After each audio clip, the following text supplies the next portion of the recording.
Oke, baik. Acara yang kedua, apa namanya, sambutan ini Bu Rektor, sepertinya belum hadir ya Pak Bonar ya. Ya, belum hadir, Bu. Beliau Baik, acara juga sibuk. berikutnya adalah sambutan dari Ketua LPPM yang akan disampaikan oleh Bapak Bonar Jepri Napitupulu SE, MSC, waktu dan tempat. Monggo Pak, kami persilahkan. Terima kasih, Bu Win. Eh, Selamat siang, Bapak Ibu semuanya. Terima kasih sudah mau meluangkan acara pada siang hari ini. Terima kasih juga untuk Ibu Win memandu acara hari ini dan terima kasih kepada Pak Niel sebagai pemateri kita hari ini. Saya ucapkan terima kasih dan semoga acara ini mendatangkan manfaat sebesar-besarnya untuk kita semua, terkhusus untuk mendapatkan hibah terutama pada dosen-dosen pemula di UNIPI. Demikian kata sambutan dari saya. Terima kasih, saya kembalikan ke moderator. Oke, baik. Terima kasih Pak Bonar. Ini sambutan paling singkat ya.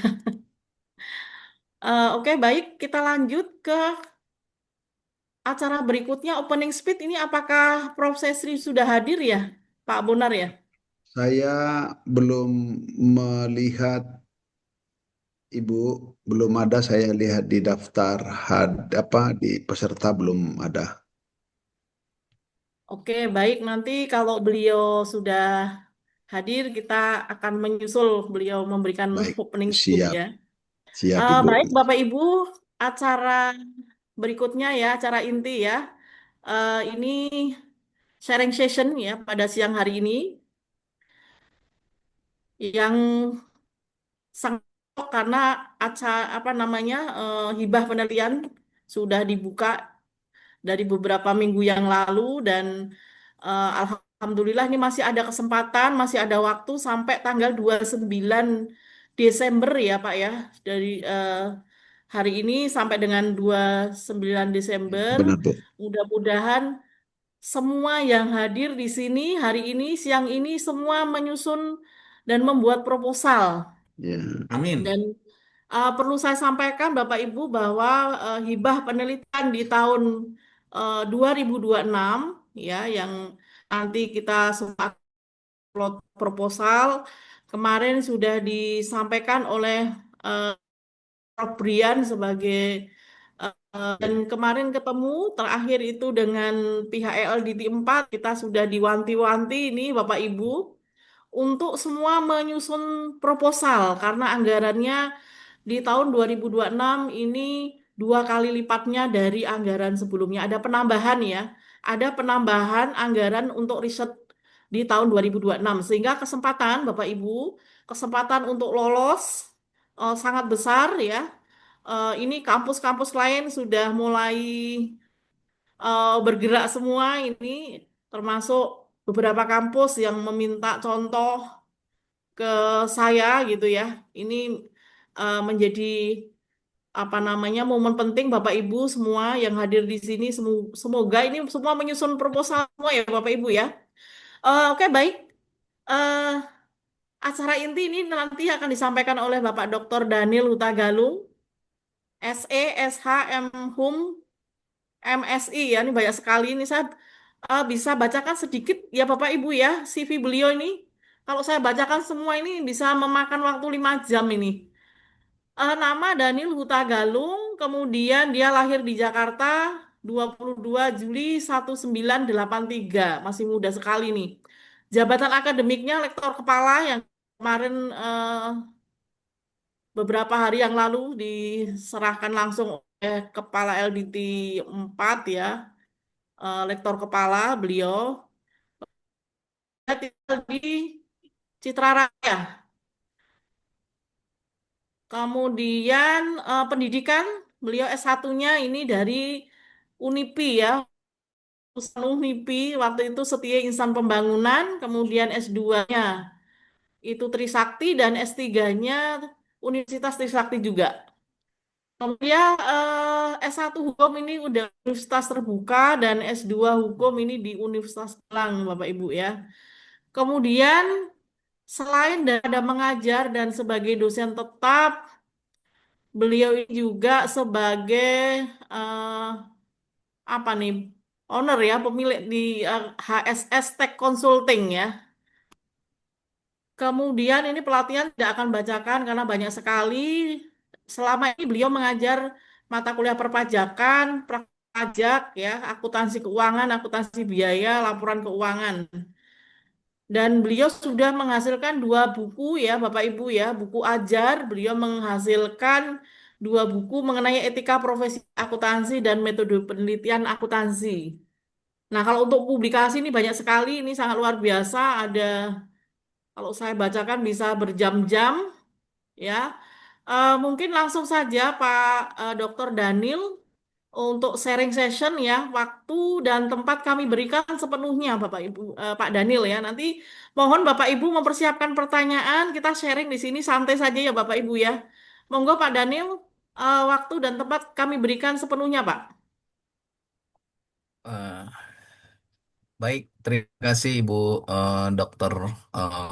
Winanti yang sudah memandu jalannya acara. Terima kasih untuk Kepala LPPM Bapak Dr. Kandidat Bonar Napitupulu. Ya, Bapak Ibu, sekali ini kita dalam sharing session ya. Saya merasa terhormat untuk berbagi buat Bapak Ibu, walaupun saya rasanya eh, terlalu kecil ini, saya merasa hari ini seperti menggarami lautan gitu, karena saya berhadapan dengan para dosen-dosen yang luar biasa, para senior saya, ada Dokter Kakak gitu ya, ada Dokter Win gitu kan. Nah, ini saya mohon izin jika ada yang salah, tolong eh, dibantu koreksi para senior. Kali ini saya diberikan mandat sama kepala LPPM kita itu untuk eh, melakukan sharing session ya. Ya, seperti yang disampaikan Ibu Dr. Winanti tadi, ada peluang yang terbuka buat kita saat ini. Bapak Ibu yang saya hormati, eh, eh, kali ini kita membahas tentang penulisan proposal lolos hibah.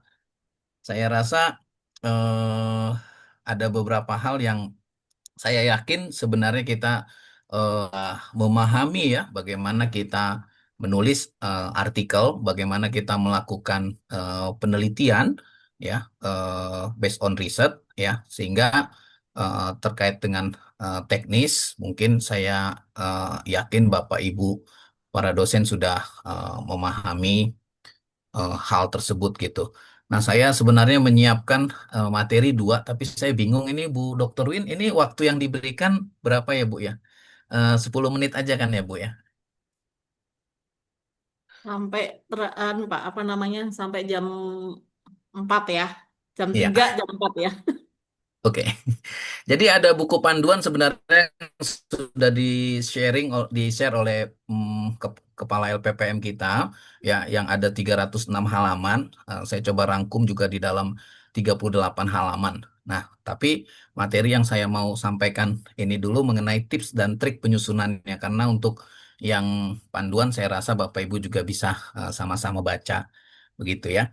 Jadi saya berbagi tentang pengalaman saya, bagaimana saya mendapatkan hibah penelitian dosen pemula. Nah, saya sebenarnya agak termakan dengan eh, apa namanya, dengan omongan saya sendiri ya. Saya pikir hibah itu kan sesuatu, wah ini dosen-dosen insan pembangunan ini nggak perlu hibah karena sudah banyak pilihannya gitu kan. Hibah itu kan bantuan gitu ya.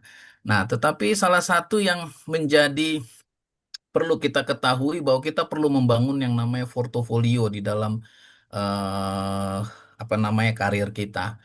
Kalau kita lihat kepada visi Kemendikti Saintek ya, terwujudnya keberdayaan perguruan tinggi dan tanggung jawab dengan tata kelola yang baik dan bertumbuh dan berdampak meningkatkan kemampuan riset dan pengembangan sampai hilirisasi yang bernilai tambah. Nah, tentu kita sebagai dosen tidak berhenti sampai batas kita bisa mengajar atau bisa mencapai apa namanya jenjang-jenjang pendidikan yang ada gitu ya. Tetapi kita perlu meningkatkan kemampuan riset kita gitu ya. Bahkan kita perlu menerapkan teknologi atau hasil riset kita itu sehingga mencapai ekonomi yang berkelanjutan seperti fisik Kemendikti Saintek ini Bapak Ibu. Saya coba mengingatkan kita kembali pada tugas kita sebagai dosen adalah Tridharma Perguruan Tinggi, Pendidikan, Penelitian, dan Pengabdian Masyarakat. Nah, ada dua hal yang saat ini diperadabkan dengan kita yaitu penelitian yang eh, pastinya sering kita lakukan juga dan juga PKM ini ya. Nah, namun bedanya saat ini kita diberikan kesempatan untuk mendapatkan dana hibah tadi yang disampaikan oleh Ibu Dr. Win bahwa pemerintah menyiapkan ratusan juta Bapak Ibu ya dan bahkan kita didorong eh, untuk eh, untuk mendapatkannya itu. Nah, mengapa proposal penelitian itu penting? Saat tadi disampaikan Ibu Dr. Win ada peluang pendanaan yang besar gitu ya. Hampir ya 2 kali lipat tahun sebelumnya ya sehingga kita semua saya rasa memiliki peluang yang besar untuk kita dapatkan hibah ini gitu ya. Jadi kunci lolos seleksinya tentunya kita menyusun proposal dengan baik ya, lalu supaya bisa lolos seleksi kompetitif. Ya. Standar penilaiannya tentu tidak jauh daripada buku panduan yang sudah di-share oleh Kepala LPPM. Nanti coba kita lihat juga panduannya apa-apa saja yang menjadi kata kunci untuk kita bisa lolos seleksi dari hibah tersebut. Bapak Ibu, kenapa juga hibah ini penting? Hibah penelitian ini menjadi salah satu syarat khusus juga bagi yang nantinya akan mencapai gelar atau karir tertinggi di dalam dunia dosen yaitu guru besar. Ya, eh, salah satunya adalah pernah mendapatkan hibah penelitian ya. Yang lain juga pernah menguji S3, membimbing S3, atau juga menjadi reviewer ya, jurnal internasional. Nah, menurut saya yang paling mudah adalah bagaimana kita bisa mendapatkan hibah ini. Ya, mungkin kita karena di level yang paling tinggi masih S2 ya, pasca sarjana kita ya. Eh, Kalau kita mau kolaborasi dengan perguruan tinggi lain, mungkin nggak semua punya kesempatan. Sehingga satu-satunya cara memenuhi syarat khusus ini dengan kita mendapatkan hibah ini. Oleh karena itu, eh, kami mendorong Bapak Ibu dosen sekalian untuk mendapatkan hibah penelitian sebagai salah satu portofolio ya supaya nanti tidak terhambat kepada pencapaian di guru besarnya ya. Jadi kita memahami buku panduan 2000 hibah penelitian 2026 ini. Saya tidak sedang menggurui tetapi saya berbagi saja ya mohon maaf kalau bahasa saya mungkin agak sedikit terkesan menggurui bukan bermaksud menggurui. Nah, eh, kebetulan juga dalam beberapa beberapa sosialisasi mengenai panduan penelitian dan pengabdian ini beberapa disampaikan bahwa kunci yang pertama untuk kita bisa lolos seleksi administrasi itu judul judul proposal kita gitu ya.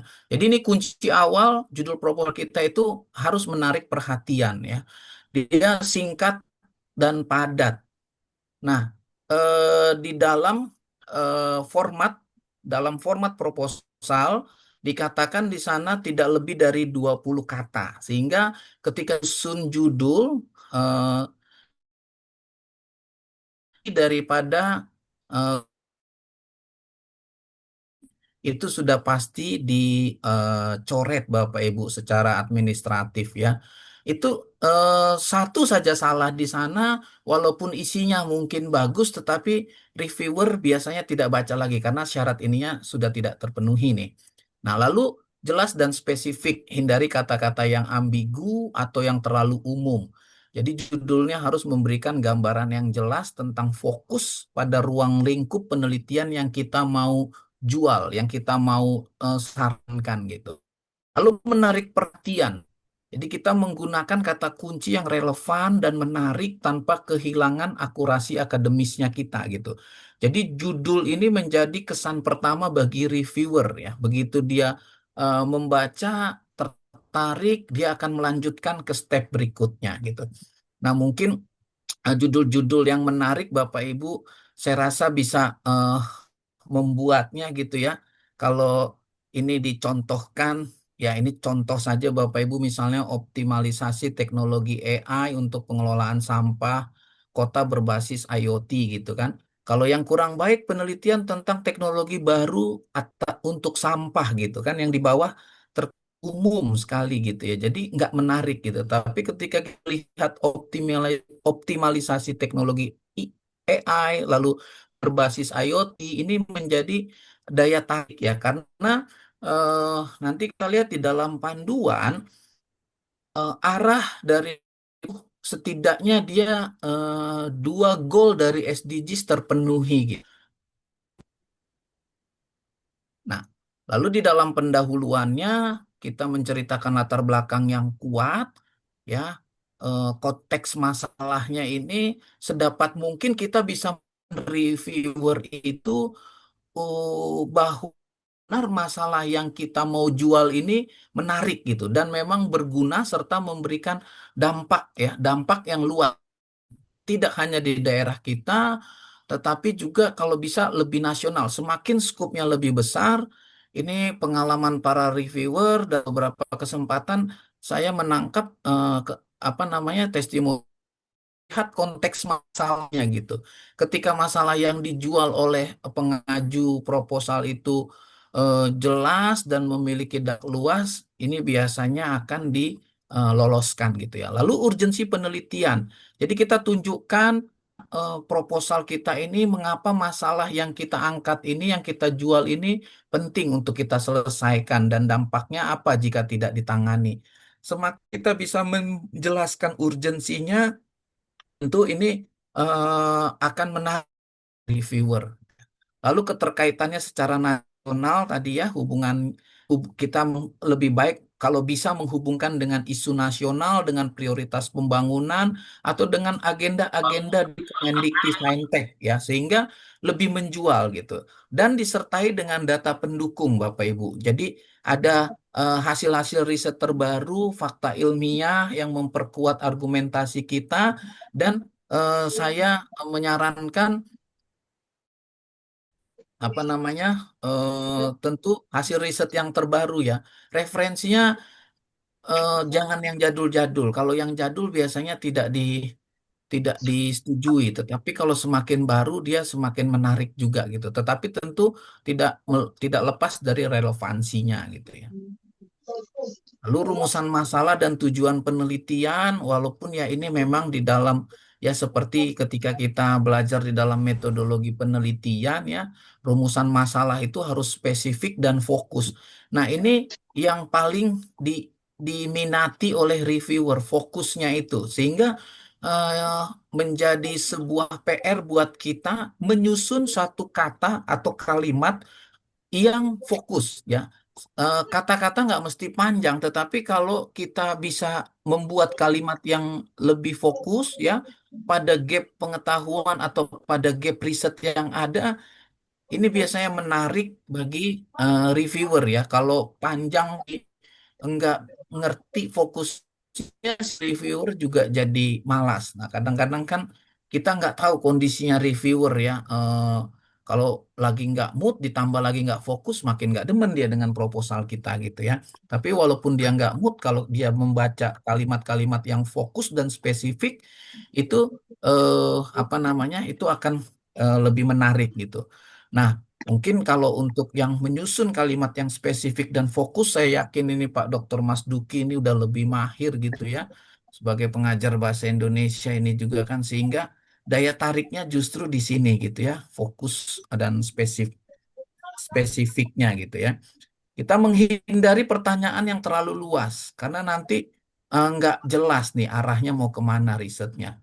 Fokusnya pada aspek yang terukur. Ini akan lebih baik ketika kita bisa menyajikan hal-hal yang terukur dan kira-kira dapat dicapai itu menjadi goal daripada reviewer gitu ya.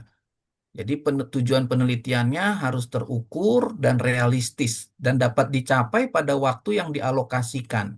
Kalau kita baca di buku panduan ada waktu penelitian 1 tahun yang monotahun atau yang multitahun, artinya 1 sampai 2 tahun. Artinya tujuan penelitian kita ketika kita menyusunnya, Bapak Ibu harus arahkan. Mampu nggak kita selesaikan 1 tahun? Kalau tidak, berarti mungkin kita harus mengambil yang 2 tahun. Lalu kita sesuaikan juga nanti dengan skema yang kita ambil, karena tidak semua skema bisa 2 tahun. Banyak skema penelitian dasar yang hanya 1 tahun ya Bapak Ibu ya. Nah, tinjauan pustaka atau referensi yang seperti tadi eh, saya sampaikan juga, ini perlu menjadi pertimbangan kita ya dalam kita membangun kerangka konseptualnya. Literaturnya harus relevan ya. Ini jika ditambahkan dengan riset-riset Bapak Ibu yang terdahulu yang sudah mungkin sudah publish di jurnal internasional apalagi yang bereputasi, ini akan lebih mereka gitu ya. Eh, Lalu identifikasi gapnya kita dapat eh, sebisa mungkin menjelaskan ya celah pengetahuan atau keterbatasan riset sebelumnya gitu yang kita mau isi pada proposal kita ini. Nah, ini juga bisa menjadi sebuah eh, apa itu namanya menjadi sebuah daya tarik ya. Pengalaman saya kemarin itu identifikasi gap inilah yang saya jual padu dengan eh, novel sehingga ini memberikan daya tarik ya. Saya cuma mau mengetes apakah memang benar novelty itu menjadi daya tarik buat reviewer dan ya puji Tuhannya memang lolos ya Bapak Ibu ya. Lalu kerangka konseptualnya kita diagram atau bagan yang menghubungkan antar variabel atau alur logika penelitian. Memang biasanya paling demen ya reviewer melihat ban atau diagram. Tetapi kalaupun kita jelaskan dengan alur logika, artinya kita narasikan saja selama narasinya itu cocok, ya itu nggak jadi masalah ya. Yang penting narasinya itu cocok dengan peta jalannya kita gitu.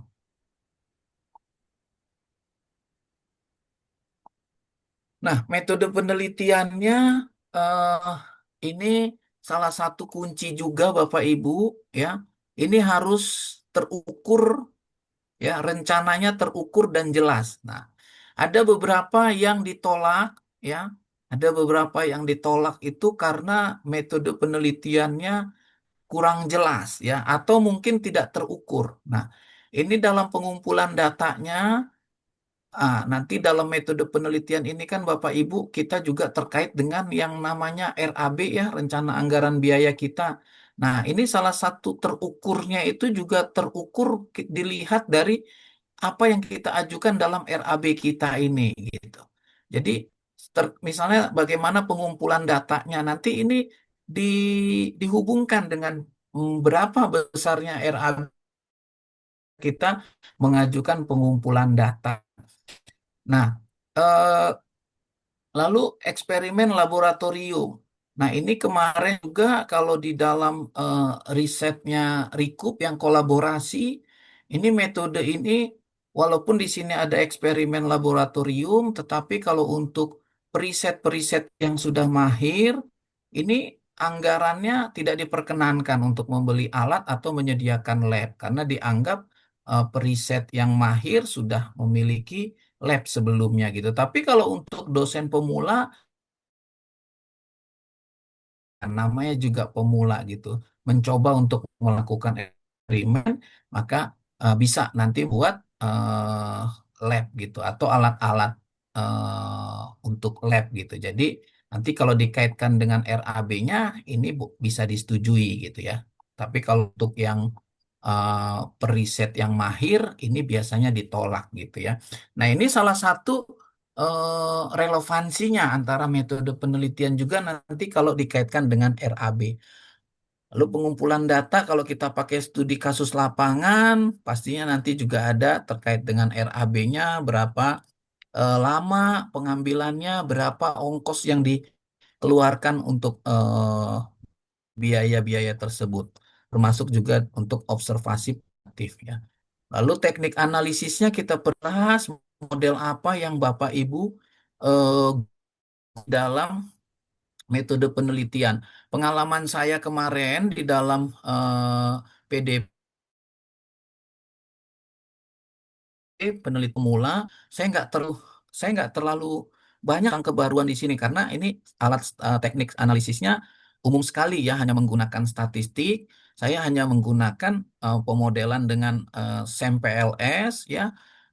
Ya pakai uji hipotesis, lalu nanti ada analisis ini saya nggak pakai kualitatif tematiknya, saya cuma pakai pemodelan regresi, lalu itu saja yang saya sampaikan di apa namanya di dalam proposal saya yang tahun 2025 kemarin gitu. Jadi mengenai teknik analisis, Bapak Ibu bisa sesuaikan dengan riset Bapak Ibu sekalian gitu ya. Lalu alat dan instrumen, nah, perangkat lunak, peralatan pengukuran, kuesionernya tervalidasi, protokol eksperimennya. Nah, yang penting untuk dijelaskan, sertakan rencana pengambilan sampel yang representatif, teknik mitigasi biasnya, dan prosedur validasi data untuk memastikan kredibilitas hasil penelitian.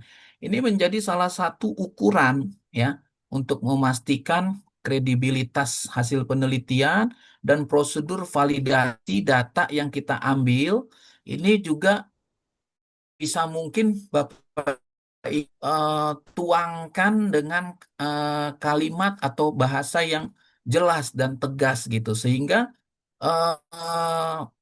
reviewer yakin mengenai prosedur validasi datanya ya sehingga menjadi eh, berpeluang untuk menangkan begitu Bapak Ibu ya. Lalu berikut perlu diperhatikan jadwal penelitiannya dan manajemen waktunya gitu ya Bapak Ibu ya. Jadi ada timeline yang sebenarnya kita sendiri yang menyusunnya. Nah, ini tentunya Bapak Ibu bisa sesuaikan, bisa estimasi dengan berapa lama Bapak Ibu bisa lakukan gitu ya. Karena mungkin kita kan ada yang di bidang ilmu komputer, ada yang di bisnis, manajemen dan akuntansi ya. Nah, ini nanti dan juga yang di Bapak Ibu dosen-dosen hukum juga bisa mulai mengikuti ini gitu ya. Nah, ini contoh saja ya bagaimana kita mengatur eh, timeline untuk pelaporan kita. Ya, kalau ini saya contohkan untuk yang 1 tahun penelitian.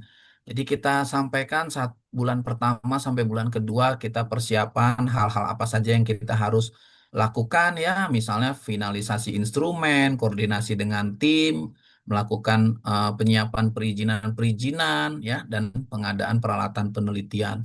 Bulan ketiga sampai bulan keenam ini pengumpulan data ya, pelaksanaan survei, eksperimen, observasi lapangan dan dokumentasi proses. Bapak Ibu sekali lagi ini juga eh, bisa Bapak Ibu hubungkan atau perhatikan dengan RAB-nya nanti gitu ya. Karena nanti eh, kan reviewer juga melihat misalnya terkait dengan persiapan ini berapa biaya yang dibutuhkan oleh si peneliti gitu ya.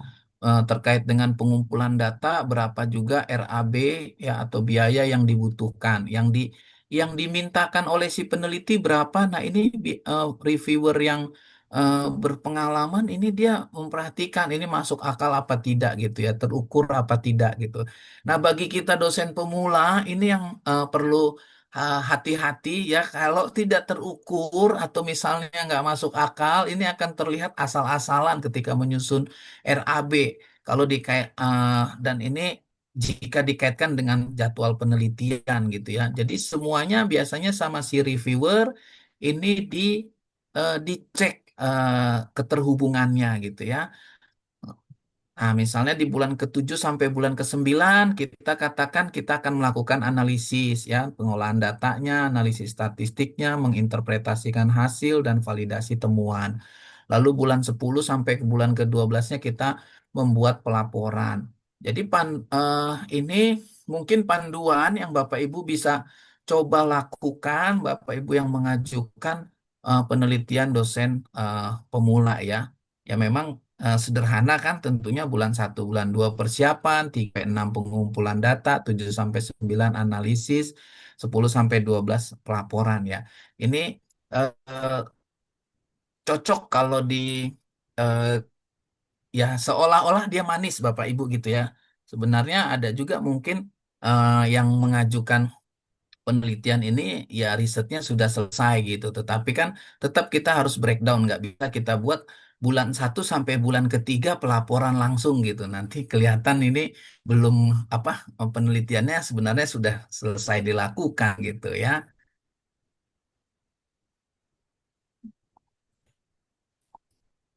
Nah, anggarannya juga Bapak Ibu harus transparan. Ada beberapa anggaran utama di dalam panduan ya. Yang pertama peralatan dan bahan, perjalanan penelitian ya. Jadi nanti peralatan dan bahan ya kita bisa sesuaikan Bapak Ibu bahan habis pakainya berapa ya untuk peralatan penelitiannya eh, kalau memang dia pakai di lab ya nanti peralatannya apa saja ya kalau untuk yang dosen pemula itu biasanya disetujui tapi kalau untuk yang eh, apa namanya yang mahir itu peralatannya biasanya tidak disetujui karena dianggap seharusnya peneliti yang sudah senior itu punya alat-alat riset gitu ya. Biaya perjalanan penelitian terkait akomodasi, transportasi, dan biaya operasional untuk survei dan pengumpulan data lapangan. Ini di breakdown Bapak Ibu. Berapa hari pengumpulannya, berapa orang gitu. Nanti pada saat pengisian di akun Bimanya itu ada ininya, ada pilihannya misalnya transport ya untuk perjalanan penelitian, transportnya nanti mau berapa peneliti, berapa hari ya, nanti kita isi uang hariannya, ongkos hariannya berapa gitu. Lalu honorarium tim ya, pembayaran untuk tim peneliti, asisten ya atau kontributor lain, misalnya kita juga melakukan FGD untuk riset kita boleh bayar ya. Lalu untuk publikasi dan desiminasi gitu. Ini penerbitan artikel, seminar, workshop, dan kegiatan desiminasi hasil penelitian. Mungkin yang menjadi konsen untuk biaya penerbitan artikel ini, buku panduannya menetapkan tidak boleh lebih dari 10% ya. Jadi maksimal 10% dari total anggaran. Jadi kalau kita mengejar anggaran yang misalnya 50 juta berarti batas biaya penerbitan artikel kita itu hanya 5 juta. Lalu bagaimana nih Pak kalau misalnya kita mau eh, apa namanya luaran wajibnya kita mau bilang artikel kita publish di Sinta 1 atau Sinta 2. Ya kalau kita pakai eh, apa namanya agent atau kita eh, mau ya tidak jalur biasa gitu ya, jalur normal, mungkin kan lebih tinggi dari 5 juta gitu Bapak Ibu. Tetapi dalam penyusunan proposal, sebaiknya kita Itu mengikuti di panduan yang tidak lebih dari 10 persen gitu ya. Nah, prinsip penyusunannya kita harus sesuaikan dengan batas maksimal hibah atau skema yang kita ambil. Ya, misalnya kita mengambil PDP afirmasi itu kan 30 juta, berarti dalam RAB kita tidak boleh lebih dari 30 juta. Nah, Bapak Ibu ada trik yang beberapa reviewer katakan kalau misalnya kita mengejar skema yang 40 juta gitu ya Bapak Ibu ya. Nah, ini sebaiknya dalam anggarannya jangan dibuat pas 40 juta, Bapak Ibu. Ini nggak menarik ya. Yang menarik buat reviewer dibuat di bawahnya sedikit, misalnya 39 juta 600 apa 700 gitu ya. Jadi nggak nyampe di 40 juta. Ini pesan psikologisnya mengenai angka anggaran gitu ya. Jadi hindari juga pemborosan ya. Jadi terkait dengan peralatan, bahan atau perjalanan, ini mereka juga nilai nih, boros atau tidak gitu. Nah, justifikasi setiap komponennya juga diusahakan sesuai Bapak Ibu. Nah, yang yang yang benar sih tentunya kalau kita memang benar melakukan riset, maksudnya sesuai dengan step by step riset yang kita lakukan gitu ya, pengumpulan data berapa hari, sebenarnya RAB ini nggak menjadi isu gitu. Tetapi buat mungkin yang kita belum pernah melakukan atau membuat RAB untuk hibah ini, maka sebisa mungkin RAB ini harus menyenangkan hati reviewer gitu, cocok dengan panduan ya, menyenangkan hati reviewer supaya bisa lolos hibahnya gitu ya.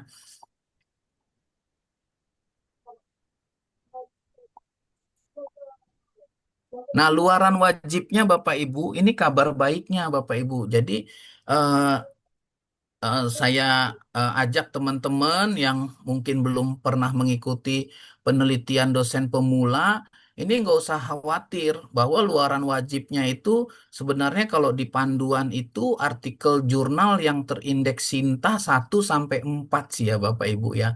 1 sampai 4. Jadi mungkin untuk apa namanya RAB untuk artikel, publikasi artikel bisa nggak terlalu besar ya karena boleh yang 4 gitu ya untuk yang penelitian dosen pemula. Tetapi ada tips dan trik ya kalau kita mau lolos ya Bapak Ibu jual bahwa publikasinya itu akan dipublikasi di Sinta 2 atau yang lebih tinggi. Kalau pada proposal kita hanya sebut Sinta 4, mungkin ini nggak menjual nih Bapak Ibu. Nah, jadi kalau kita menjualnya bahwa luaran wajib kita artikel jurnal yang terindeks Sinta 2 atau Sinta 1 gitu ya atau kita berani sebut misalnya Scopus Q2 Q1 itu akan lebih menjual Bapak Ibu ya. Tapi tetap harus dikaitkan dengan RAB tadi tidak boleh lebih juga ya. Ya, harus lebih kecil sama dengan 10% Bapak Ibu. Nah, ini perlu diingat kata-kata kuncinya seperti ini gitu. Walaupun kita menjual tetapi nggak boleh boros juga, kira-kira seperti itu.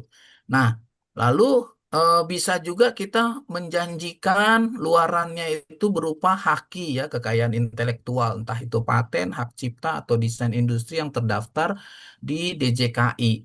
Nah, ini kalau teman-teman dosen komputer ini kan yang banyak menciptakan aplikasi itu bisa membuat entah itu desain industri, entah itu hak cipta atau paten gitu ya. Nah, atau luaran yang ini nanti kita lihat di buku panduan ada itu skemanya skema penelitian terapan. Penelitian terapan itu luarannya prototipe atau produk ya. Ini model fungsional, aplikasi atau teknologi baru yang siap diuji. Nah, jadi mungkin kalau teman-teman dosen FIK bisa lebih ke arah ini ya, bisa menjual prototipe atau produk. Tetapi kalau untuk yang PDP, untuk riset PDP kayaknya ini belum karena eh, nanti kalau kita cek prototipe dan produk itu TKT-nya itu nilainya harus minimal 4 ya. Tingkat ketersediaannya, tingkat kesiapan terapnya, kesiapan penerapan dari teknologi tersebut harus di level 4 ke atas. Nah, kalau untuk PDP, penelitian dasar itu TKT-nya 1 sampai 3. Sehingga kalau yang mungkin belum pernah mendapatkan PDP, sorry, maaf saya ralat. Kalaupun Bapak Ibu nggak bisa ke PDP, tapi tergantung nilai jual proposal. Kalau Bapak Ibu yakin bisa langsung tembus di TKT 4, ini boleh ya. Yang penting nanti eh, referensinya ya, walaupun mungkin bukan tulisan kita yang sebelumnya, tetapi mungkin tulisan dari tim kita atau dari pihak lain atau daerah lain, selama itu bisa kita masukkan di dalam teknologi atau prototipe yang kita pakai, itu bisa juga Bapak Ibu ya. Tadi saya baca itu seperti itu kalau di panduan. Jadi TKT 4 itu memang nggak mesti kita tembus dulu di 1 sampai 3. Ya, tapi tinggal nanti ada persyaratan, bisa nggak kita ngambil yang model luaran itu karena nanti ada skor Sinta yang harus terpenuhi gitu ya Bapak Ibu ya. Nah, lalu rekomendasi kebijakan ini juga bisa menjadi sebuah luaran wajib ya. Nah, misalnya dokumen dari policy brief ya atau rekomendasi pemangku kepentingan. Nah, ini bisa menjadi jual kita nih Bapak Ibu.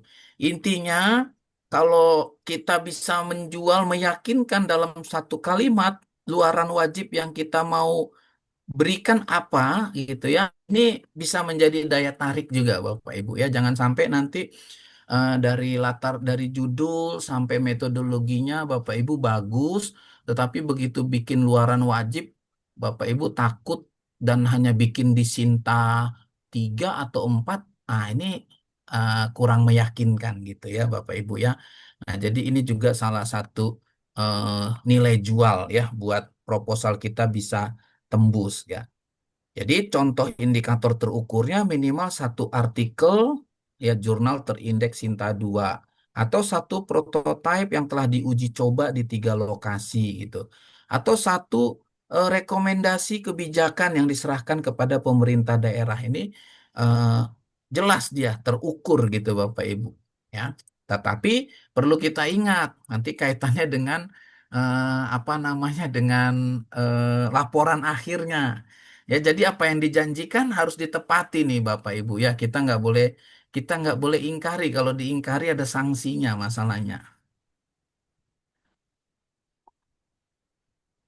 Lalu tips penyusunan proposal yang efektif Bapak Ibu. Bahasanya jelas, ya, ini jelas dan ringkas karena memang dibatasi seperti judul tadi 20 gitu. Kita bikin pendahuluannya latar belakang masalah nggak lebih dari 1.000 kata gitu ya. Jadi itu harus ringkas ya, tetapi jelas ya. Gunakan bahasa Indonesia yang baik dan benar, mudah dipahami, hindari jargon-jargon yang berlebihan gitu ya. Lalu kita konsultasikan dengan ahli, Bapak Ibu. Ini perlu juga ya mendiskusikan draft proposal kita dengan dosen senior atau peneliti berpengalaman atau konsultan yang memahami skema hibah Kemendikti-Saintek. Ini saya sengaja bikin fotonya Bapak Ibu. Barangkali Bapak Ibu ada yang mau berkonsultasi dengan ahlinya. Ini ada nih dari kampus kita peraih dosen berprestasi gitu ya. Rektor kita sendiri Ibu Prof. Sestri gitu kan. Nah, sama Prof. Win ternyata yang paling banyak, Prof. Win. Ini doa Bu Dr. Win ya. Bu Dr. Win itu hibahnya sudah banyak Bapak Ibu. Jadi kita bisa konsultasikan ya, misalnya kita bisa minta di-review dulu sebelum dikirim ke LPPM gitu ya. Atau bisa juga kita berkoordinasi dengan eh, kepala LPPM. Ini kan kalau kepala LPPM kita juga kan orang yang luar biasa. Jadi eh karena rekomendasi daripada kepala LPPM itu jadi salah satu penentu juga nih Bapak Ibu nih. Kalau rekomendasinya biasa-biasa aja, reviewernya, aduh kayaknya nih kepala LPPM-nya aja nggak mendukung gitu, kayaknya nggak yakin dengan proposal si dosennya, gimana saya nih, kira-kira gitu kan. Nah lalu ada revisi berulang ya kita perlu edit kalau memang eh, apa namanya hasil konsultasi kita dengan para ahlinya itu eh, perlu dilakukan revisi. Nah, ada beberapa kesalahan umum yang perlu kita hindari, Bapak Ibu. Ya, judulnya tidak fokus ya karena terlalu umum atau ambigu atau nggak memberikan gambaran yang jelas tentang itu. Terus metodenya nggak hindari ya. Anggarannya tidak realistis. Ini juga Bapak Ibu, kadang-kadang judul kita oke, latar belakang kita oke, metode kita oke, begitu dikaitkan dengan anggaran, ih nggak realistis nih. Karena kita buat besar-besar aja supaya atau mungkin proporsinya yang nggak sesuai, misalnya belanja bahan habis pakai dengan pengumpulan data lebih banyak bahan habis pakai. Nah, ini kan jadi nggak realistis gitu ya. Ada yang terlalu tinggi, ada yang terlalu rendah ya. Atau juga tidak detail. Lalu, lalu melanggar format. Nah, ini kuncinya juga dalam kita nggak usah jauh-jauh, formatnya itu kan sudah ada yang bisa Bapak Ibu unduh. Di judul atasnya itu ada tuh misalnya judul tidak boleh lebih dari 20 kata ya. Kita buat berarti eh, apa namanya 20 kata lalu misalnya jelaskan pendahuluan yang apa namanya yang menjelaskan tentang eh, masalahnya tentang riset gapnya tentang indikasi masalahnya jadi format-format itu sebisa mungkin kita ikuti Bapak Ibu karena bagus pun isinya proposal kita kalau melanggar dari format nggak sesuai template-nya ini dicoret nih Bapak Ibu ini sih kata reviewer Bapak Ibu ya. Karena beberapa sosialisasi yang saya ikuti itu demikian. Jadi sederhananya udah ikutin aja formatnya gitu. Yang penting kita nggak neko-neko apa yang diminta di dalam template, coba kita ikuti. Nah, yang menjadi konsen kita tadi judulnya menjual nggak gitu, metodenya jelas nggak, anggarannya realistis nggak gitu kan. Lalu luarannya tidak terukur, ini harus kita hindari ya. Eh, jadi harus terukur supaya goal.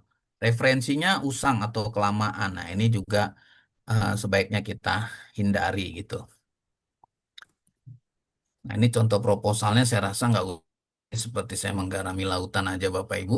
Eh, jadi kesimpulan dan aksi selanjutnya ya sudah kita susun dan fokus nih supaya Bapak Ibu siapkan proposalnya gitu. Nah, diharapkan kalau bisa semua kita menyiapkan proposal, masalah yang mana yang goal kan ya tentu kembali kepada reviewer gitu ya. Setidaknya kita punya pengalaman bagaimana proposal kita ditolak gitu ya. Tapi kalau kemarin saya sekali mengajukan itu diterima walaupun ada revisi gitu ya. Eh, ya, itulah Bapak Ibu, mulai sekarang kita raih peluang hibah penelitian Kemendikti Saintek 2026. Ini Bapak Ibu boleh lihat ini foto-foto para peneliti nih yang handal-handal nih dari zaman dahulu gitu ya. Nah, itu mengenai tips and triknya Bapak Ibu. Itu belum ke eh, panduan, ya kan? Nah, jadi ini 14 Dr. Win, apakah saya mau memaparkan tentang buku panduannya atau langsung kita kepada sesi tanya jawab gitu kan? Bukan sesi tanya jawab, sesi sharing session gitu. Nah, nanti kalau misalnya ada pertanyaan yang perlu dijelaskan dengan buku panduan bisa kita tampilkan. Nah, Bapak Ibu nggak usah khawatir, Bapak Ibu boleh memberikan pertanyaan yang sulit-sulit sekalipun gitu ya. Karena kalau saya tidak bisa jawab, nanti ada Bu Dokter Winanti yang bisa jawab sama Pak Dokter Kandidat Bonar ya, tenang aja. Backupnya saya itu hari ini luar biasa gitu. Baik, bagaimana Bu Dokter Win? Apakah saya mau memaparkan buku panduan atau mau kepada langsung sharing session Boleh dalam sedikit, bentuk Pak. tanya Boleh jawab? dipaparkan sedikit? Ya, boleh Oh silakan. ya, baik. Nah, jadi ada 300 eh 300 eh apa namanya itu halaman buku panduannya, tapi nggak usah semua lah ya. Ini visinya tadi sudah, mengenai Tridharma sudah. Jadi kenapa sih ada riset? Karena sesuai dengan asta cita dari atau landasan pembangunan dari presiden dan wakil presiden kita lah gitu ya. Nanti ini kewenangan pengelolaan, jadi ada ranahnya perguruan tinggi juga nih melaksanakan pengelolaan kegiatan, menyusun renstra penelitian dan PKM. Nah, yang perlu Bapak Ibu mungkin saya mengajak Bapak Ibu sekalian ini kan semakin banyak penelitian dan PKM yang kita lakukan, ini juga semakin meningkatkan nilai atau kualitas akreditasi kita gitu ya dari kampus kita. Nah, setidaknya Bapak Ibu ya saya sadar lah di tengah-tengah kesibukan kita coba tetap bikin riset-riset ini gitu ya. Nah, terus juga,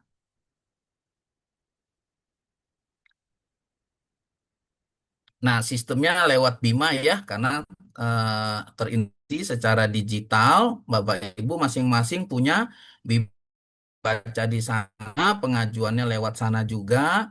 Nah, syukurnya klasterisasi ini kan berdasarkan klasterisasi ya. Mungkin ini kalau ini nanti ranahnya Bu Win yang paling paham itu. Kalau saya perhatikan kampus kita sudah masuk klaster Madya ya, kalau tidak salah ya, Bu Dokter Win ya. Jadi sehingga udah cukup keren nih Bapak Ibu nih. Kampus kita ini masuk klaster Madya. Jadi kalau bisa semakin banyak hibah-hibah atau riset yang kita lakukan, kita bisa terus naik ya. Kalau bisa menjadi klaster mandiri tentunya ya, harapan kita ya, doa kita semua.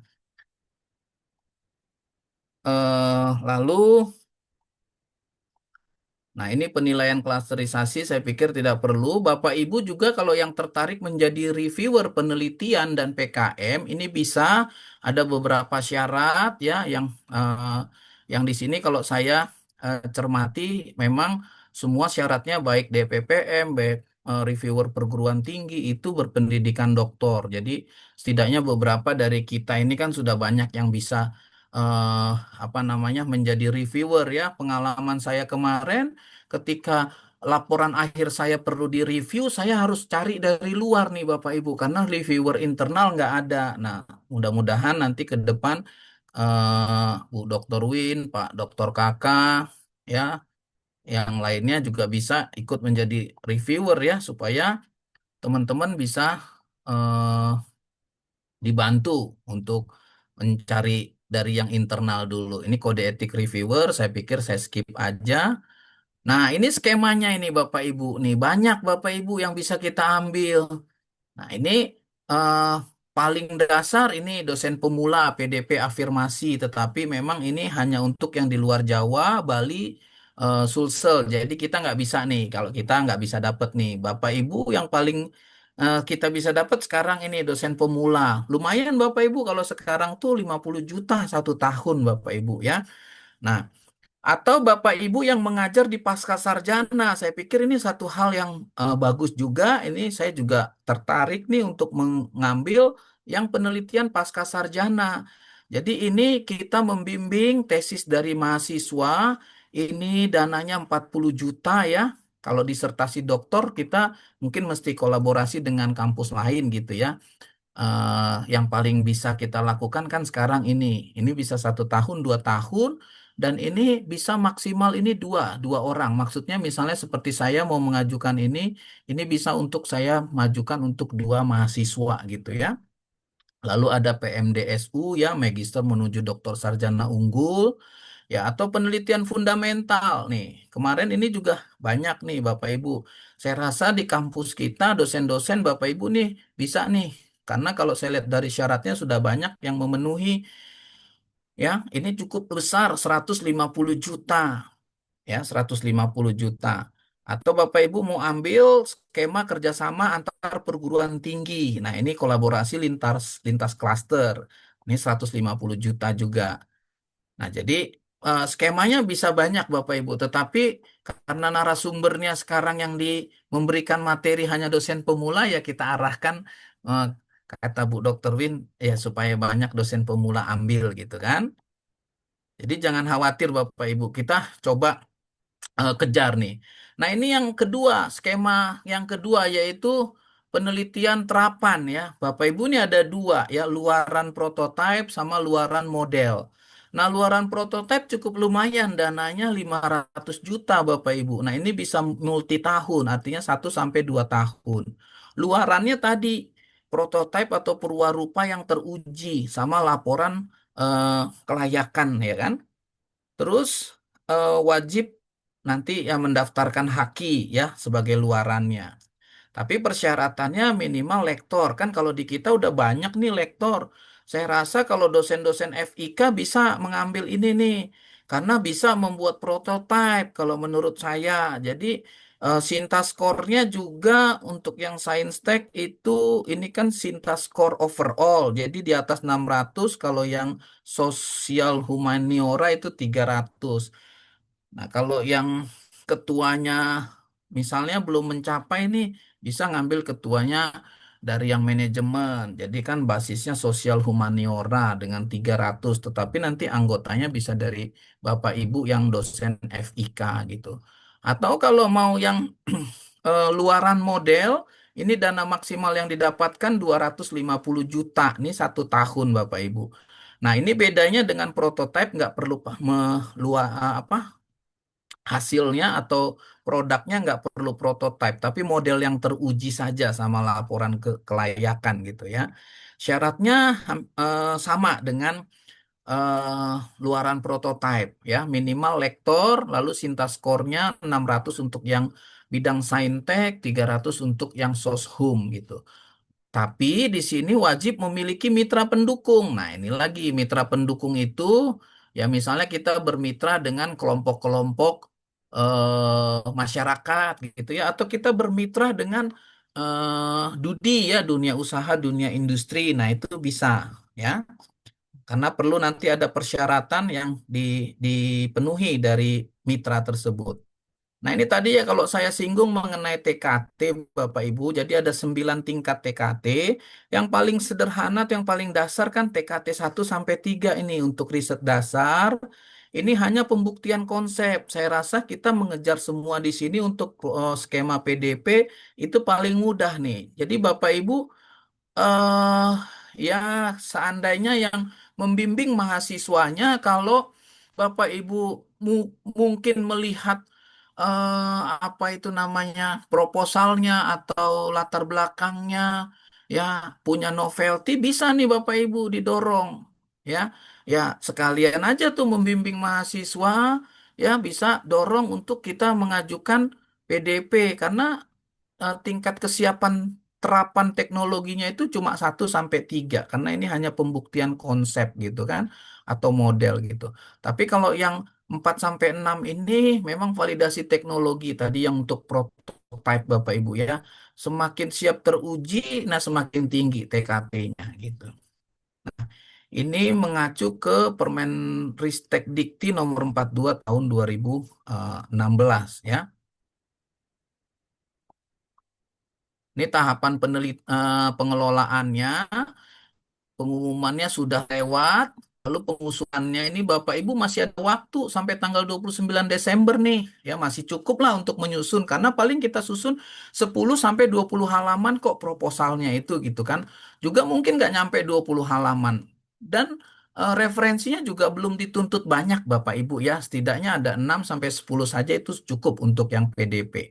Nanti kita tinggal nunggu penyeleksiannya, penetapan, pelaksanaan, pemantauan, laporan, dan validasi luaran. Ini nanti sampai setahun kemudian gitu setelah selesai gitu kan. Yang penting tanggal 29 ini Bapak Ibu sebelum liburan Natal dan Tahun Baru dikirim aja dulu nih Bapak Ibu gitu kan. Nah kita kalau bisa kampus kita gitu 50% dosennya em, menang hibah kan. Ya walaupun eh, kepala PPM pusing ya tapi kan membanggakan gitu ya Bapak Ibu ya. 50% dosen memenangkan hibah penelitian 2026 ya cukup keren gitu ya. Nah, bidang fokus penelitiannya itu banyak nih Bapak Ibu, kecerdasan buatan. Nah, ini kan kalau apalagi nih Bapak Ibu dosen software engineering nih, ini bisa nih didorong ke sini kan. Apalagi mahasiswa SE kita kan saya dapat infonya kan keren-keren gitu ya. Nah, ini mungkin bisa nih menjadi goalnya teman-teman dosen di FIK gitu ya. Lalu fokus di energi terbarukan, pangan dan kesehatan, teknologi nano dan material maju, juga transportasi dan infrastruktur juga menjadi fokus dalam riset ya. Ini saya kutip sesuai dengan panduan Bapak Ibu ya. Nah, luarannya tadi sudah disinggung ya, ada artikel jurnal nasional. Sebenarnya 1 sampai 6, tapi yang 6 ini sebenarnya yang untuk afirmasi. Yang 5 dan 6. Kalau yang PDP 1 sampai 4 ya. Tapi tadi kalau kita mau jualan, kita jual aja Sinta 2 gitu kan. Wah, lebih tertarik dia. Artikel jurnal internasional, model hasil penelitian, prototype, feasibility study, sama naskah akademik, itu bisa menjadi nilai jualnya Bapak Ibu ya. Semakin bagus kalau Bapak Ibu kasih jurnal internasional sama naskah akademik. Wah, itu lebih menjual. Yang penting kita harus penuhi Bapak Ibu ya. Pendanaannya, nah dosen pemula itu 50 juta. Tadi sempat disinggung kan 50 juta 1 tahun tuh Bapak Ibu. Atau kalau yang tadi pasca sarjana tesis, nah itu 40 juta 1 tahun. Ya, disertasi doktor itu 60 juta bisa 1 sampai 2 tahun. Atau Bapak Ibu mungkin yang mau ambil fundamental nih. Ya, kemarin Prof. Sestri dan Bu Dr. Win kan menang yang skema fundamental nih 150 juta. Ini maksimal ya Bapak Ibu ya. Lalu kerjasama antar PT, atau kalau saya sih, wah keren banget kalau dosen-dosen eh, FIK kita nih terapan luaran prototipe nih kejar 500 juta gitu kan. Ini akan canggih nih. Harusnya ini dosen-dosen FIK ini bisa goal banyak ini. Makanya saya harap ya setelah ini juga setidaknya nggak sia-sia saya ngomongkan adalah yang ngajukan gitu ya. Nah, ini pengabdian kepada masyarakat. Nah, Bapak Ibu ternyata pengabdian kepada masyarakat itu ada situasi yang membuat kita eligible sendiri saya perhatikan ada nggak eligible. Kenapa? Karena saya belum pernah ikut eh, hibah PKM sebelumnya. Artinya perlu kita coba satu kali kita masuk dalam community pengabdian kepada masyarakat ini sehingga skema-skema lain itu bisa kita ikuti ya. Nanti Bapak Ibu bisa cek di Bimanya masing-masing di pengabdian kepada masyarakatnya itu Bapak Ibu eligible atau tidak ada di dalam menu info eligible-nya gitu ya. Nah, ini bidang fokus PKM-nya. Sebenarnya ini juga bisa kita ambil nih karena untuk bidang soshum saya rasa ini bisa kita berkolaborasi antara dosen eh, fakultas sama dosen hukum ya. Lalu juga mengenai transportasi dan rekayasa keteknikan ini bisa gitu. Nah, ini aktor PKM saya rasa mungkin bukan ranah saya juga karena saya belum punya pengalaman untuk memenangkan hibah. Menarik kalau saya perhatikan di sini ada beberapa yang mungkin bisa kita menangkan ya. Karena perguruan tinggi juga merupakan mitra ini juga bisa gitu. Karena untuk yang skema M ini ada tiga masyarakat,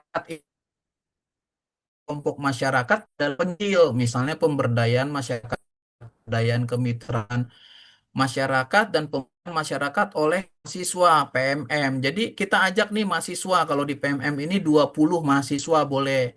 Jadi setidaknya kita membangun masyarakat itu tahap naik gitu ya dari namanya kemajuan yang kita jual atau yang kita janjikan itu harus kemajuan satu dan tidak bisa membuat ting itu bisa melakukan penjualan dengan digital marketing gitu. Nah, ini yang pemberdayaan berbasis masyarakat menurut saya juga mudah untuk kita lakukan ya. Misalnya pemberdayaan masyarakat pemula kan kayak kelompok kami kan Waktu melakukan 5 menit sablon lagi ya Pak kaos Daniel nih. ya. Ya Bu, Waktu lima 3 menit. waktu ya 5 menit 10 menit Oke, ya. siap Bu. 5 menit lagi oke. Bentar lagi nih habis nih Bu. Nah, lalu ada pemberdayaan berbasis kewirausahaan ya. Ini juga bisa dan berbasiskan wilayah. Nah, mungkin kalau wilayah saya rasa mungkin kita enggak karena wilayah desa-desa kita di wilayah Tangerang udah cukup maju, udah cukup enggak tertinggal lah gitu ya. Nah, ini dananya ada yang 25 juta nih Bapak Ibu pemberdayaan masyarakat pemula. Persyaratan timnya 3 orang, satu ketua, 2 anggota gitu. Kalau yang PKM memang agak kecil Bapak Ibu.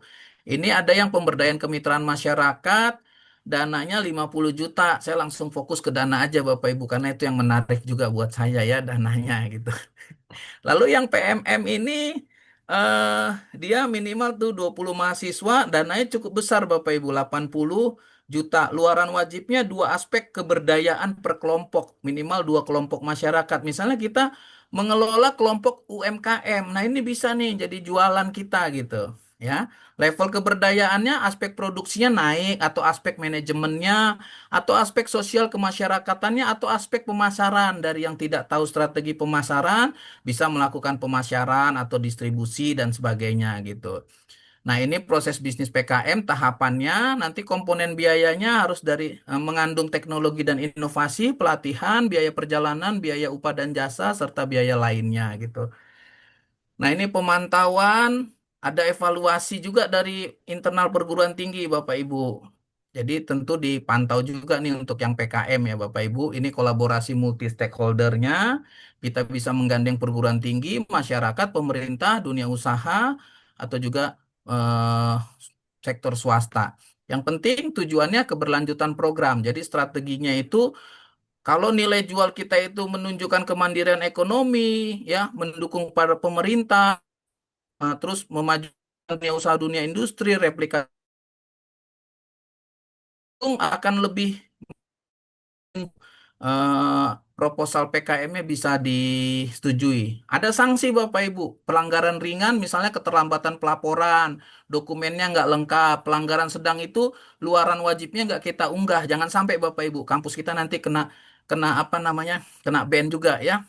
Terus pelanggaran beratnya itu ya misalnya pendanaannya ganda, terus penyalahgunaan dana dan pemalsuan dokumen. Ini sanksinya dananya suruh dikembaliin dan nggak bisa mengajukan hibah selama 2 tahun berturut-turut. Ini dia tadi dukungan SDGs-nya Bapak Ibu.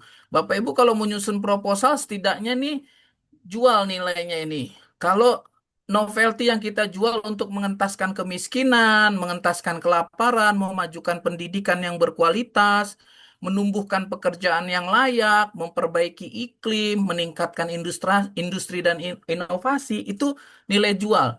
Semakin dalam proposal kita ini semakin banyak, ya misalnya nilai jual kita misalnya 3 goal SDGs, itu biasanya lebih disetujui gitu ya. Ini kontribusinya dia harus berdampak tentunya Bapak Ibu. Jadi proposal kita nilai jualnya apa ya dampaknya sama masyarakat baik lokal maupun nasional gitu Bapak Ibu ya. Nah, ini untuk peneliti, marilah kita menjadi penggerak inovasi yang menghasilkan riset berkualitas dan berdampak bagi kemajuan ilmu pengetahuan. Ya, untuk perguruan tinggi, bangun ekosistem riset dan yang kondusif dan dorong dosen untuk menghasilkan karya yang memberikan solusi. Nah, ini kan syukurnya kan kita sudah didorong nih sama kepala LPPM kita nih, mendorong kita untuk menghasilkan ini Bapak Ibu ya. Semoga kita menangkap pesan dari kepala LPPM kita untuk memajukan kampus kita bersama gitu. Terima kasih Bapak Ibu, saya kembalikan kepada Ibu Dr. Win. Silakan Ibu. Oke, baik. Terima kasih Pak Dr. Daniel Utagalung. Ini sangat, sangat luar biasa ya. Semua dikupas penelitian, tetapi PKM juga dikupas tuntas ya. Kemudian tadi saya sedikit ini ya, apa namanya, yang hal yang sangat menarik ini, bahwa hibah ini bisa menjadi salah satu syarat Bapak Ibu. Nanti kita eh, mengajukan jabatan akademik tertinggi, yaitu profesor ya, guru besar. Nah, ini salah satunya bisa dilakukan dengan persyaratan pernah mengikuti hibah sebagai ketua peneliti.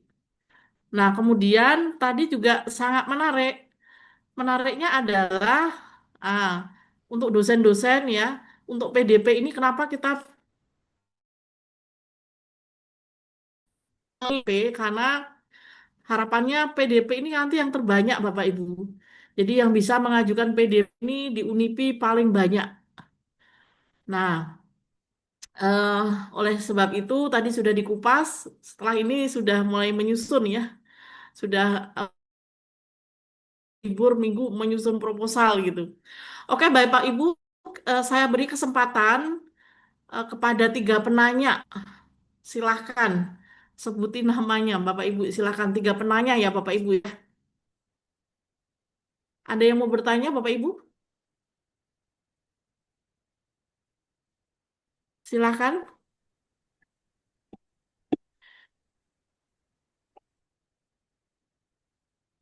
Atau bisa melalui chat.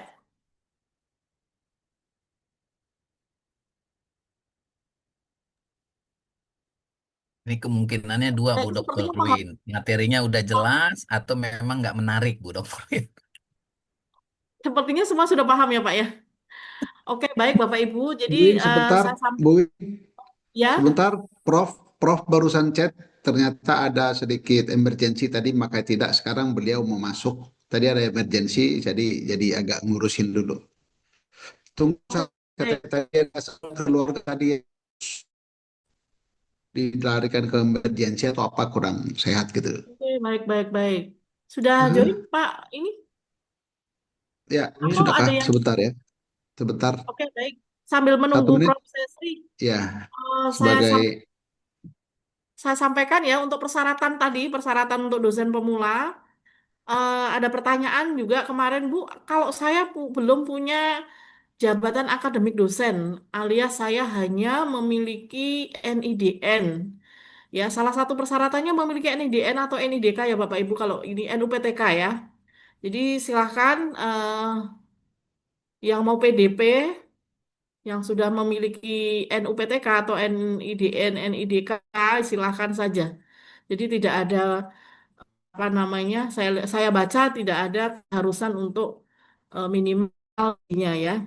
Yang penting memiliki NUPTK. Nah, kemudian untuk dosen pemula, Bapak ini peluangnya juga sangat besar karena yang mengoreksi bukan dikti Bapak Ibu, tetapi ke LLDT 4 sehingga peluangnya juga sangat-sangat besar sih. Oleh karena itu, harapan kami ini Bapak Ibu semua menyusun ya minimal PDP yang disusun ya Bapak Ibu ya. Tapi kalau udah skor tanya sudah di atas 300 ya silakan Bapak Ibu mencoba untuk yang fundamental atau terapan atau dan lain sebagainya. eh Sambil menunggu prosesnya ada pertanyaan? Boleh Bu Silakan. Win? Oke, baik Pak, silakan Pak. Baik, terima kasih. Kali-kali nanya ya Bu Win sama Pak Daniel, Silakan, Pak silakan. Bonar. Biasa nggak pernah nanya nih, sekali nanya. Takut dikira udah ngerti nih, jadi saya nanya saja lah sekarang. Pak Daniel, Tanya saya itu tuh... mahasiswa berprestasi tuh, Pak. Oke, baik Pak. Langsung aja ya. Pak Daniel dan Bu Win, Pak Bonar mungkin untuk penelitian hibah ini. Memang sih tadi sangat luar biasa ya untuk pemaparan Pak Daniel. Ya ngerti nggak ngerti, tapi yang jelas praktek yang sulit. Nah ini saya bilang bagaimana memberikan contoh-contoh ya. Karena kadang-kadang kita itu narasi tapi contohnya nggak ada, bingung gitu. Mungkin akan ada lebih ada wawasan. Yang pertama itu mencari contoh-contoh itu. Karena kita kadang-kadang kesulitan untuk mencari contoh-contoh.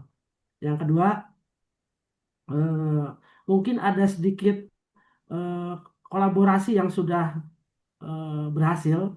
Jadi kami-kami ini yang nggak tahu bisa sering-sering bertanya gitu untuk bagaimana bisa meloloskan hibah. Seperti itu, Pak. Terima kasih, Win.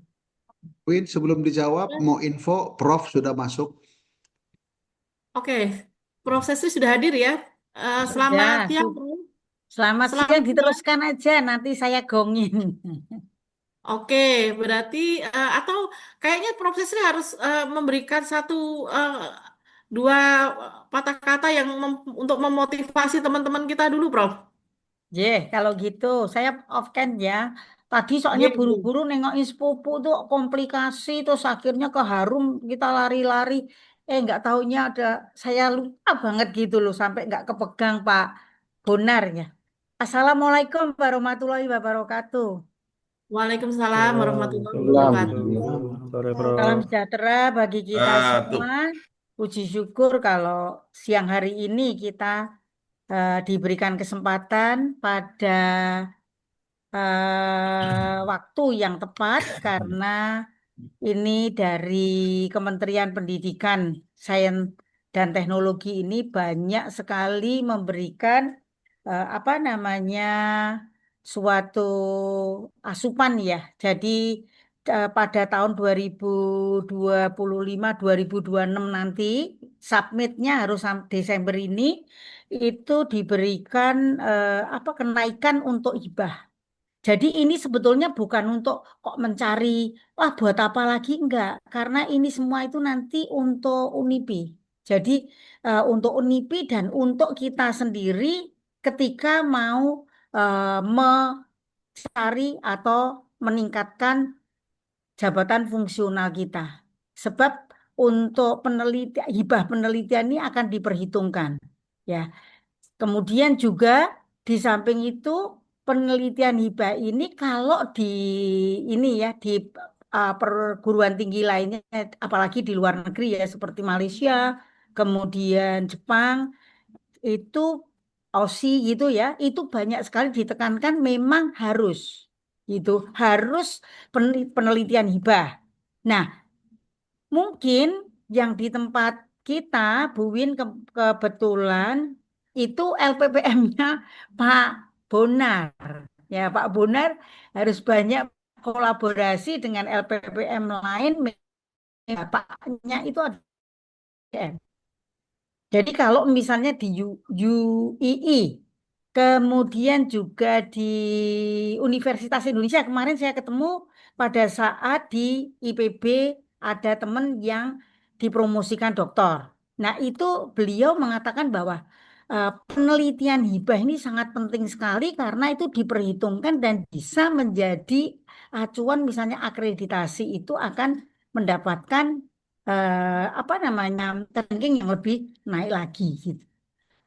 Nah, mudah-mudahan Bu Win, kemarin kita sudah menyinggung sedikit ya mengenai pelaksanaan daripada penelitian ini. Minta tolong Bu Win yang ngajari, paling tidak gini. Ini sudah bukan menjadi ini ya, menjadi ini ya. bukan menjadi sesuatu yang kemudian ya Bu Win untuk gagah itu untuk menambah sesuatu enggak. Jadi juga UNIPI, universitas. Jadi Bu bisa mengajarkan dari yang belum, yang kemarin Pak Daniel sudah atas 300 indeksnya dari Sinta itu sudah bisa menulis pertama untuk fundamental. Jadi memang ada syaratnya ya Bu Win ya. Jadi tidak bisa misalnya fundamental itu dilihat penelitiannya, kemudian ada Scopusnya juga, terus kemudian indeksnya yang dari Sinta itu sudah, nah itu bisa mengajukan penelitian hibah. Nah saya minta tolong mungkin Bu Win, kami juga terbuka. Pak Dwi ada nggak itu? Dari tempat Pak Dwi dan Pak Karnawi itu bisa kita buka. Nih loh, kira-kira yang dipenuhi eh, peneliti dari manajemen maupun ekonomi. Nah, itu nanti acuannya, misalnya tadi Pak Didi itu bisa nanti belajar pada Pak Dwi karena semua mulai dari awal bikin proposal sampai dengan FGD, kemudian apa namanya riset ulang lagi, mengumpulkan data, kemudian kita sowan ke apa namanya apa Pemda yang akan kita riset yang menaungi itu misalnya bagian pariwisata ya pariwisata, kalau bagian industri ya industri perdagangan, kalau yang itu bagiannya dengan pendidikan ya di pendidikan, kemudian sampai dengan ulang lagi, ketemu lagi sebelum persiapan Monef, apa namanya rapat lagi, kemudian sampai dengan proposal apa menulis dalam bentuk artikel di jurnal Scopus. Ya, itu tergantung daripada tujuan dari tulis tadi. Nah, itu Pak Didi dan teman-teman di tempat mau di mau ketemu dengan di tempat saya sama Bu Win yuk bareng-bareng silahkan. Baik, Bu. Tapi kalau untuk yang tempatnya Fakultas Ilmu Komputer itu bisa dengan Bu Win, bisa dengan Pak Nana, bisa dengan Pak Yoga yang implementasinya sangat-sangat terukur karena apa? Langsung kepada ini loh. Luarannya outcome-nya itu adalah membuat program yang bisa dipakai untuk SD, kemudian diuji coba dan dilaporkan kepada Dikti. Nah, itu kalau eksak itu gampang banget, tapi kalau yang non eksak dalam bentuk kita menulis kemudian dituangkan dalam jurnal biasanya memang Scopus gitu. Kemudian kita tinggal nunggu mungkin di Januari Februari ini kita lihat lagi apakah selama 7 bulan ini sudah bisa publish, tapi LOE-nya sudah keluar. Mungkin ini Bu Win dari saya jadi Bapak Ibu sekalian harus di ini Bu Win tidak boleh pelit ilmu monggo kalau memang Bu Win yang menjadi apa namanya sebagai ini pendamping kemudian juga sebagai trainer dan nanti kalau ada sesuatu kita terbuka aja pasti Bu Win lelah segala juga kita berbagi. Saya rasa itu sudah hal yang biasa ya Bu Win ya, misalnya ada rezeki ya tentu aja orang yang mengajar itu jangan malah datang sendiri dengan transport sendiri terus makan beli sendiri malah mahasiswanya yang neraktir yang suruh training ya nggak iso kayak gitu ya. Saya rasa itu ya Bu Win ya, dan teman-teman sekalian, Bapak Ibu, ini Bu Rahma, ada sebelum melahirkan tuh, ayo cepet. Tuh Bu Nur ya, dekan, para dekan itu juga harus bisa ini mengikuti, jangan kalah dengan yang lainnya. Ini Pak dosen-dosen muda, Pak Daniel ngajari ya. Nanti Pak Daniel jangan yang ini lagi, jangan yang pemula, tapi kalau sudah memenuhi lebih dari 200 atau 400 itunya indeksnya, langsung aja yang ke fundamental. Mirip-mirip nggak apa-apa nanti tinggal di apa cocokkan misalnya dengan akuntansi, ya akuntansi. Dari segi misalnya itu manajemen ya manajemen. Gitu saya rasa dari saya, Bapak Ibu sekalian, saya yakin semuanya Bu Sukri ya segala ya, Bu Sri Lestari ya, tapi harus mengingat juga ininya ya, jumlah indeksnya dilihat lagi. Saya rasa nanti dari Bu Win datanya pasti kita akan bisa. Kalau PP apa pelita bangsa aja bisa 35 judul 35 penelitian ya UNIPI jangan jangan cuma 3 dong ayo lebih lagi karena dananya dari pemerintah itu sangat digelontorkan naik sekitar 40% ya. Saya rasa cukup sekian, mudah-mudahan bisa memberikan motivasi dan semangat. Assalamualaikum warahmatullahi wabarakatuh. Waalaikumsalam warahmatullahi wabarakatuh. Terima kasih Prof. Sangat luar biasa nih Prof. Sesri semangatnya. Ya Bapak Ibu kita sudah didorong, kasih semangat, motivasi untuk hibah ini, penelitian hibah ya Bapak Ibu ya. Jangan kalah katanya, jangan kalah sama yang sudah apa namanya, yang masih muda-muda nih. Jangan sampai kalah ya dengan yang sudah senior gitu. Jadi harus memacu diri ya. Terima kasih Prof. Sesri sekali lagi yang sangat luar biasa Oke. nih motivasinya. Saya kalau ketemu beliau langsung inget, aduh, Kapan ayo maju, GB-nya? ayo maju, ayo maju. Kalau ketemu beliau seperti itu ya. Jadi Tahun terima dua kasih. ribu dua puluh enam Buwin harus GB, nggak mau alasan lain. Oke, baik. Terima kasih Prof. Sesri sekali lagi. Kalau kita di aula kita kasih tepuk tangan nih. Oke, baik Bapak Ibu tadi Pak Daniel sudah ada satu pertanyaan ya. Kemudian di chat juga ada pertanyaan yang dari Pak Rizky. Mungkin tadi Pak Mas Duki mau bertanya sekalian kita tampung tiga penanya. Ya, Oke, Pak Haji Mas Duki ada yang tadi sudah raise iya. hand. Ya, terima kasih, Prof. Bu Win. Eh, sebagai yang muda kayak tadi saya disebut-sebut terus yang muda gitu. Enggak enak saya yang muda, Pak Royo dibanding yang sudah senior. Gini, Bu Win, Pak Daniel. Kalau nggak salah yang lalu saya dengar, Pak Mahdugi nggak bisa ngambil apa penelitian ini gitu. Penelitian tapi bisa ambil itu tuh saya lupa itu. Eh, mohon pencerahannya Bu. Eh, Pak kalau bisa sih dalam minggu ini udah bisa buat proposal gitu. Hanya apa yang saya nggak boleh ya? Terima kasih. Oke, langsung dijawab Pak Daniel. Silahkan Pak Dokter Daniel dijawab langsung. Baik, terima kasih Bu Dr. Win. Terima kasih Prof. Sestri yang sudah memberikan dorongan. Ya memang kita akan dorong ini Prof untuk dosen-dosen supaya mengajukan gitu ya. Mudah-mudahan tahun ini Pak Bonar dipusingkan dengan banyaknya proposal gitu ya. Tapi semangat Pak Bonar. Baik Pak Didi, izin saya coba share Pak. Mungkin kelihatannya kalau narasi-narasi kan gampang gitu ya Pak ya. Memang Ya. betul tuh Pak, mendengar tuh lebih gampang gitu daripada melakukan kan gitu Praktek ya. ya. Nah, ini saya kasih contoh aja nih Pak, apa namanya? eh, proposal riset saya yang kemarin disetujui Bapak Ibu ya. Jadi ini formatnya, template-nya sudah ada. Saya perhatikan dengan yang tahun 2026 sama. Jadi yang bagian biru ini sudah template dari sana. Jadi kita tinggal ikutin aja. Misalnya tuliskan judul usulan penelitian maksimal 20 kata. Nah, kita masukkan. Nah, di sini tadi yang saya berbagi, yang penting punya nilai jual nih. Kebetulan kalau ini boleh share, kebetulan ini kemarin salah satu topik juga di dalam riset saya waktu Disertasinya ya. S3 gitu. Iya, Prof, benar, Prof. Jadi saya sedang menguji nih disertasi saya sebenarnya punya nilai jual nggak gitu. Oh, ternyata Yes. diterima di dalam hibah gitu. Berarti ada nilai jualnya. Jadi peningkatan peran akuntansi manajemen strategis dan kesadaran pajak dalam membentuk kepatuhan pajak UMKM dengan pengaruh moderasi kinerja organisasi.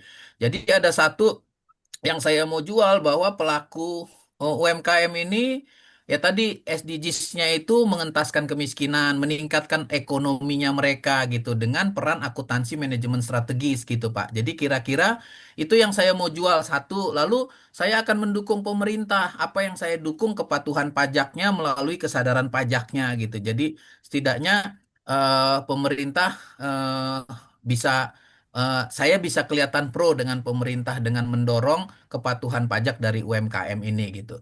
Nah, lalu berikutnya ringkasan. Ringkasan penelitiannya tidak boleh lebih dari 300 kata, Pak. Jadi pertama kita bisa bikin dulu, nanti kita hitung lagi gitu. Di Word kan bisa ya, Pak ya. Nah, yang penting gini katanya dipandu nih, berisi urgensi, tujuan, metode, dan luaran yang ditargetkan. Nah, eh, jadi yang penting ringkasan itu ada urgensinya nih. Bapak mau urgensinya apa nih? Kalau ini kan saya urgensinya karena UMKM itu sebagai penopang nih, sebagai penopang dari perekonomian Indonesia juga gitu. Banyak UMKM, tapi UMKM sendiri perannya sekecil terkait dengan kepatuhan pajaknya nih, Pak. Nah, itu yang saya mau lihat urgensinya gitu bahwa bagaimana kita mendorong UMKM ini supaya kontribusi pajaknya juga tinggi selain kontribusi ekonominya gitu. Nah, ini yang saya mau jual pada saat penelitian kemarin gitu. Jadi penelitian ini bertujuan mengkaji pengaruh AMS dan kesetaraan pajak terhadap kepatuhan UMKM serta menganalisis peran moderasi kinerja organisasi Oh, dalam hubungan tersebut. Jadi Pak kelihatannya Dr. memang Daniel, sederhana sih. apakah bisa nanti di-share, Pak, ininya contoh proposalnya nanti punya saya juga akan saya share. Oh iya, boleh, boleh Ibu, boleh. Karena Ya, ini juga ini ya. Terus kata kuncinya nih, karena nah kalau saya tadi agak sedikit menarik, Prof. Sestri bilang jangan pelit ilmu gitu kan. Eh ya saya berbagi dikit nih Pak Didi nih. ya Jujur baik. kadang saya mau ngajuin lagi juga nggak bisa nih Pak. Saya buntu. Urgensi apa untuk next risetnya saya ya. Hmm. Sekarang kan kita punya teman yang nggak pernah Ya. jenuh, Pak. Kita bisa tanya tuh sama si Gemini, sama si ChatGPT, Pak. Jadi itu bisa kita Siap, siap. manfaatkan, Pak. Riset Siap, by siap. AI gitu, Pak. Untuk yang penting promnya itu terpenuhi, Pak. Berikan urgensi, tujuan dan metode serta luaran yang ditargetkan gitu, Pak. Jadi dari situ kita bisa dapatkan gitu, Pak. Bila perlu perintahkan langsung tuh. Tidak lebih dari 300 kata ya Pak, jadilah itu Pak. Jadi seharusnya Pak Yang Didi penting nanti bisa langsung bikin ya Pak ya. Jadi dari template ini Pak, mudah-mudahan ya.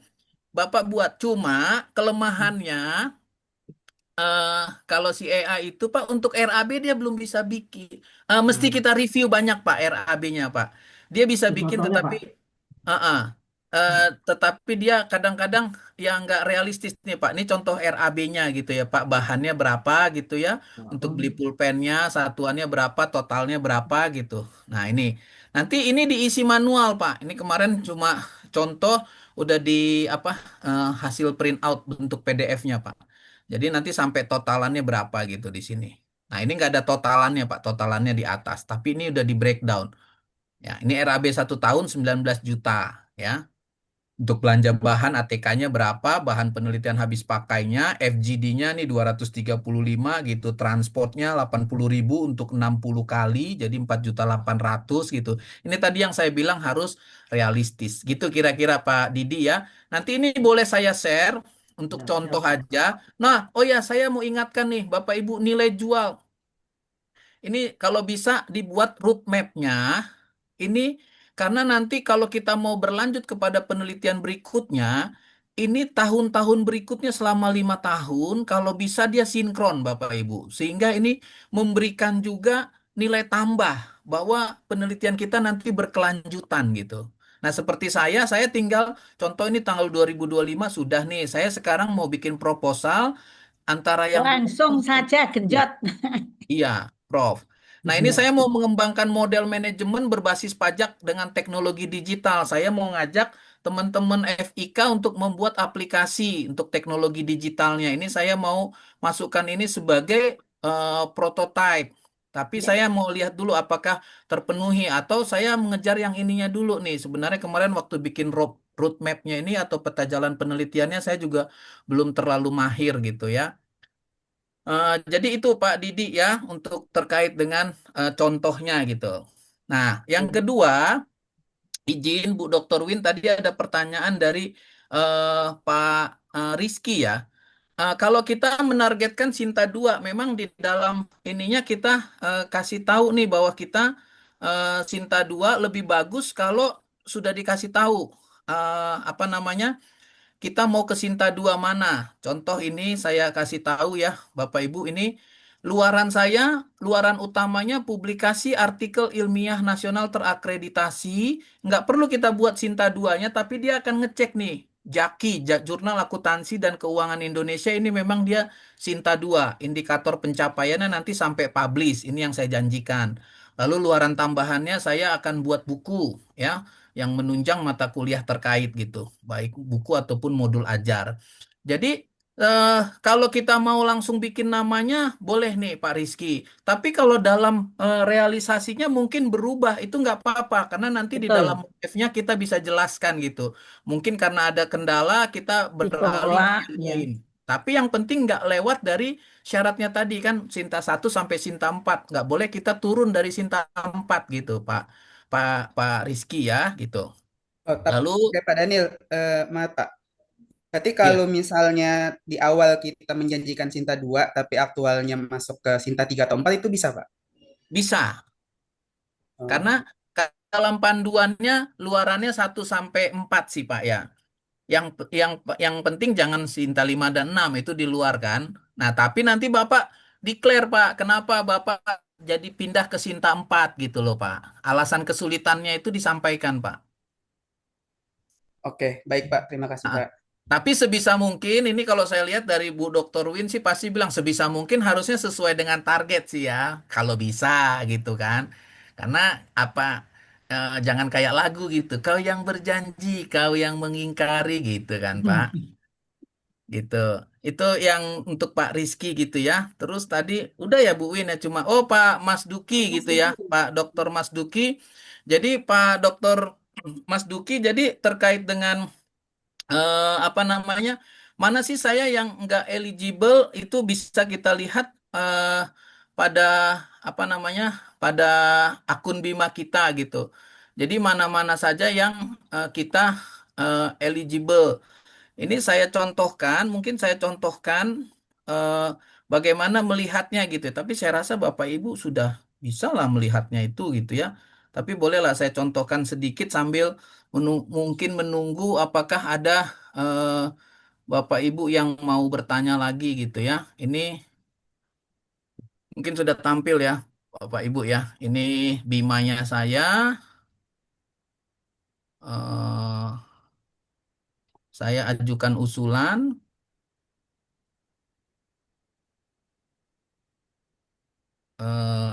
Nah, di sini Bapak Ibu, ini nama saya Daniel Hutagalung. Nah, pada saat kita usulan usulan reguler itu hanya terdiri dari penelitian dan pengabdian. Terlihat ya Bapak Ibu ya, Bu Dr. Win kelihatan ya Bu? Kelihatan, kelihatan, Mbak. Oke. Kalau usulan reguler hanya dua, ya, penelitian dan pengabdian. Tetapi ada program lainnya seperti prototipe, kosa bangsa, mahasiswa berdampak, inovasi, transformasi teknologi, dan konsorsium atau RIKUK.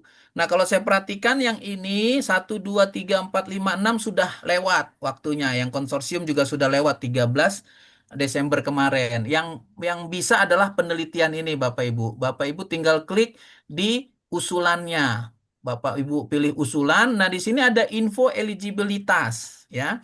Nah, seperti ini saya ada eh, 6 skema yang eligible bisa ikut penelitian tesis